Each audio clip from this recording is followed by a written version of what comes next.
میں چیلنج کرتا ہوں جہاں میں بھی جاتا ہوں، ایک طرف عمران خان کو رکھ لیں اور دوسری طرف 73 برس میں محمد علی جناح قائد اعظم کے علاوہ سارے سیاستدانوں کو رکھ لیں۔ مجھے بتائیے کہ عمران خان جیسا کوئی ایک سیاستدان پاکستان کی تاریخ میں گزرا ہو۔ 50 سال پہلے میرے کان کے اندر ڈسکے کا لفظ آیا، کس وجہ سے آیا؟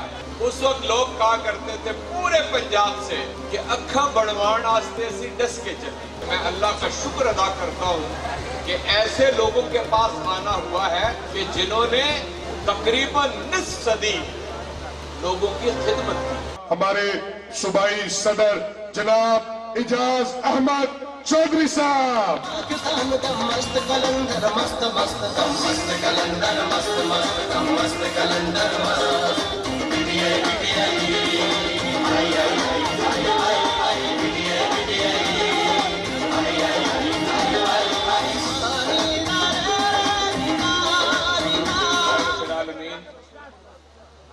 الحمدللہ رب العالمین والصلاة والسلام علی رسول الکریم حبیبنا و حبیب رب العالمین، اما بعد اعوذ باللہ من الشیطان الرجیم، بسم اللہ الرحمن الرحیم۔ آج کے اس جلسے اور اس تقریب کے میزبان جناب چودھری حسن سرفراز چیمہ صاحب، ڈاکٹر عرفان چیمہ صاحب، جناب ڈاکٹر محفوظ چیمہ صاحب،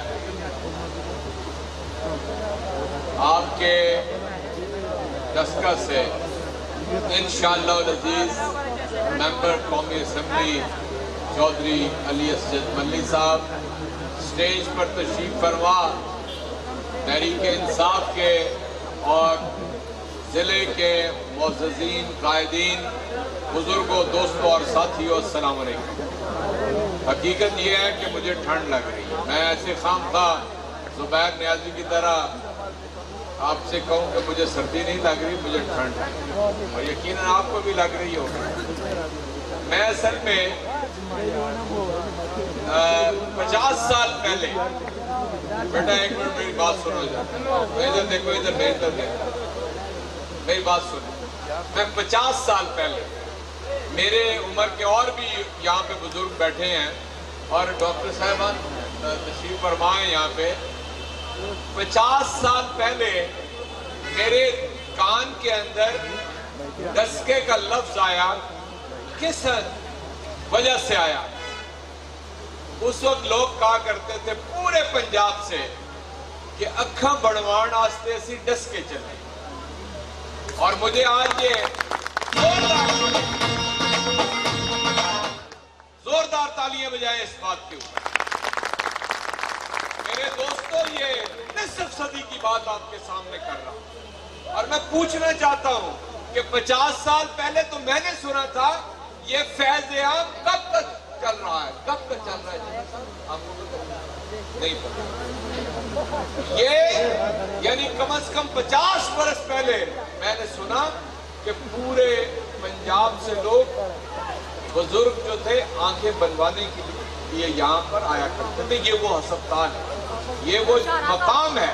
اس لیے میں سمجھتا ہوں کہ میں اللہ کا شکر ادا کرتا ہوں کہ ایسے لوگوں کے پاس آنا ہوا ہے کہ جنہوں نے تقریباً نصف صدی لوگوں کی خدمت کی، اور میں کارکن ہوں ایک ایسے سیاستدان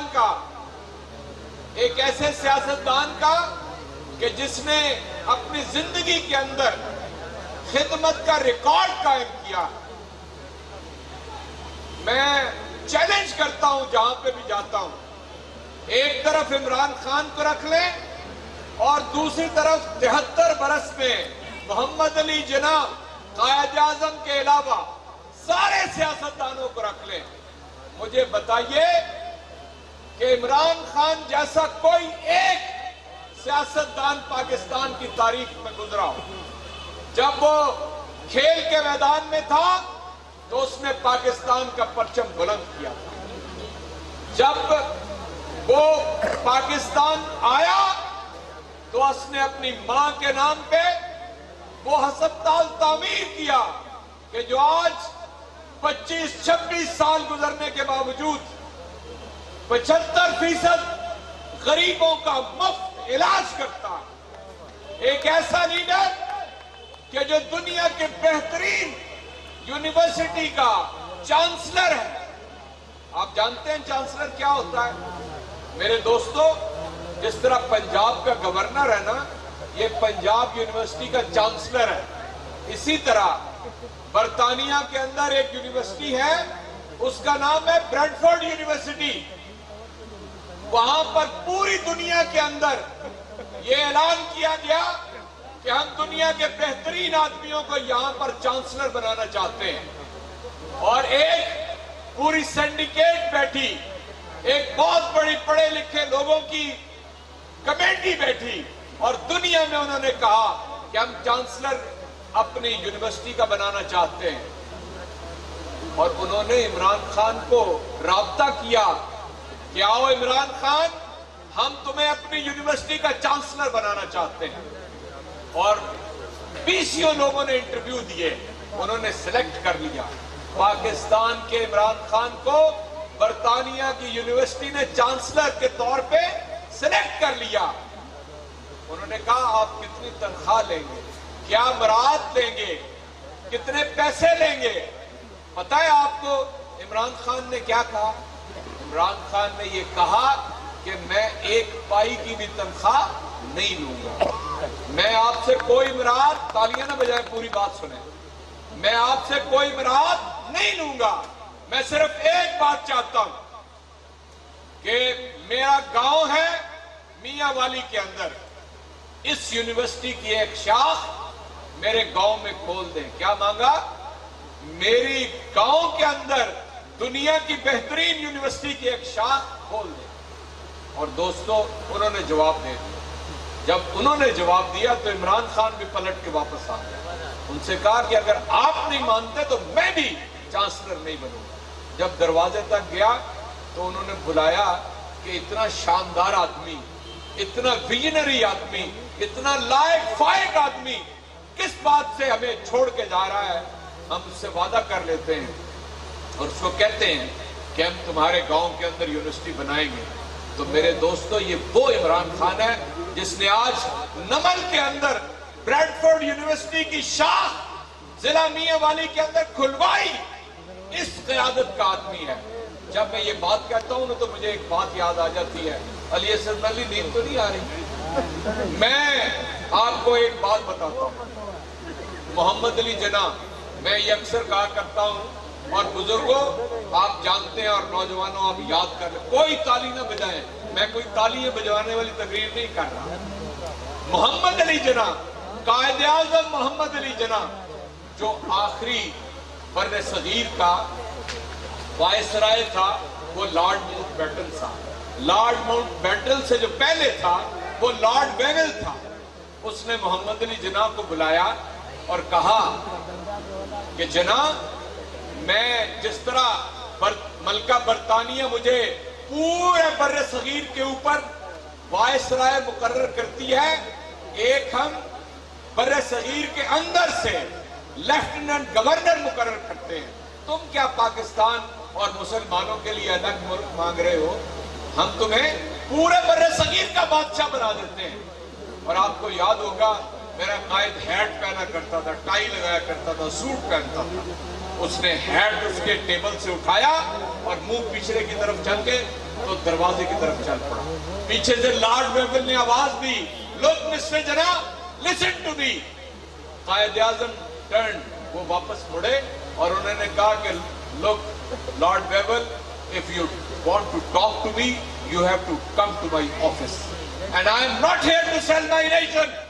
میں یہاں پر اپنی قوم بیچنے نہیں آیا، میں پاکستان بنوا کے، میں بر صغیر کے اندر مسلمانوں کا خطہ بنوا کے ایک ملک اس کے لیے آیا ہوں۔ اگر دوبارہ تمہیں مجھ سے کبھی بات کرنی ہو تو میرے دفتر آنا۔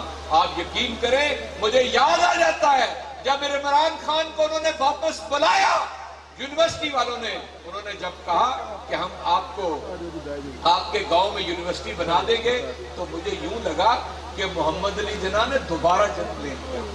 ایک ایسے لیڈر تھے کہ جس نے اپنی قوم کے لیے کیا مانگا.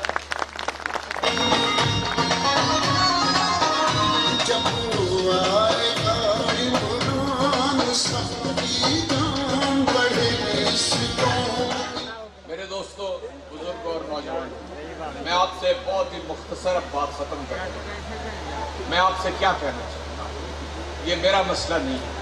آپ یقین کریں میں کبھی بھی ڈسکا نہ آتا، یہ علی اسد ملی کا مسئلہ بھی. میں آپ سے عرض کرتا ہوں یہ وطن عزیز کا مسئلہ. یہ 2.5 برس مشکل ترین 2.5 برس ہے پاکستان کی تاریخ کے اندر. آپ کو میں 2020 کے بارے میں بتاؤں، پوری دنیا کی معیشت بیٹھ گئی، امریکہ برباد ہو گیا، برطانیہ اور یورپ برباد ہو گئے. آپ کے ساتھ بھارت، ساتھ ایران، تمام برباد ہو گئے. اللہ تعالیٰ نے پاکستان کو بچایا اور اس بیماری اور کرونا کے باوجود پاکستان اس وقت ترقی کے راستے کے اوپر گامزن ہے. آپ سارے ڈسکا سے تعلق رکھتے ہیں، آپ چاہے شہر سے ہوں، آپ کا علاقہ تو دیہاتی ہے نا، زراعت والا علاقہ ہے نا. میں چیلنج کرتا ہوں کوئی ایک آدمی کھڑا ہو کے مجھے کہہ دے کہ ان 2.5 سالوں کے اندر کسی کاشتکار کو، کسی زمیندار کو، کسی کسان کو اس کی فصلوں کے اندر نقصان ہوا. منافع کمایا لوگوں نے ان 2.5 سالوں کے اندر. میں ڈسکا کے سارے دیہات کے اندر رہنے والوں کو یہ چیلنج کرتا ہوں. میں بتانا چاہتا ہوں کہ وہ عمران خان کہ جس نے کہا جب یہ پی ڈی ایم کے سارے چور اور بدماش کہہ رہے تھے 2020 کے اندر کہ جو لوگ کرونا سے مریں گے، عمران خان تم کرفیو نہیں لگا رہے، تم لاک ڈاؤن نہیں کر رہے، ہم تمہارے اوپر قتل کا مقدمہ درج کرائیں گے. تو عمران خان کیا کہتا تھا؟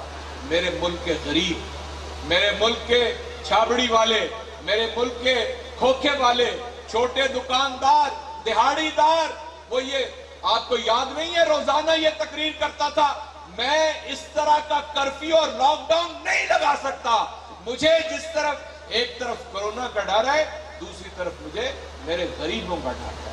آپ کے اس ڈسکا کے اندر 27,000 گھروں کے اندر 12,000 روپیہ اس وقت بھی دیا گیا اور اس یکم سے جو آ رہی ہے پھر ایک مرتبہ ان لوگوں کو یہ 12,000 روپیہ دیا جائے گا بغیر کسی تخصیص کے. کون کس پارٹی کا ہے، کون کس جگہ سے تعلق رکھتا ہے، صرف اس بنیاد پر کہ اس کے حالات اس کرونا کی وبا کی وجہ سے خراب ہو گئے. میرے دوستو، مجھے معلوم ہے صحت کارڈ آج پورے خیبر پختونخوا کے اندر کوئی ایک گھر ایسا نہیں ہے جس کے اندر 10 لاکھ روپے کا کارڈ موجود نہیں ہے. کوئی بیمار پڑ جائے، اللہ تعالیٰ آپ سب کو، آپ کے گھر والوں کو صحت کے ساتھ رکھے. لیکن ہمارے گھروں کا، غریبوں کا کیا ہوتا ہے؟ کوئی بزرگ بیمار پڑ جائے، کوئی بچہ بیمار پڑ جائے، زیور بیچنا پڑتا ہے، گھر بیچنا پڑتا ہے. عمران خان اس سال کے آخر تک ہر شناختی کارڈ والے آدمی کے پاس 10 لاکھ روپیہ پہنچا دے گا. آپ پرائیویٹ ہسپتال میں جائیں، آپ سرکاری ہسپتال میں جائیں، میرے دوستو انشاءاللہ تعالیٰ فری علاج